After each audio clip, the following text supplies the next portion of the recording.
Hi guys, this is Caleb Webby. Today I'll be doing a little quick fidget cube review.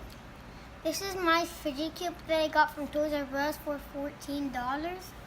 It's gray, black, and silver. It has a little switch that's like a light switch. These gears and this little metal ball. It has these buttons right here. It's 5 buttons. This can move around like this. This is like a little video game control. This one. This is a little soft part. I'm not sure if y'all guys can see it, but you rub your thumb on there. This one, I got in San Antonio's Toys R Us. This one. I didn't get it in any other house.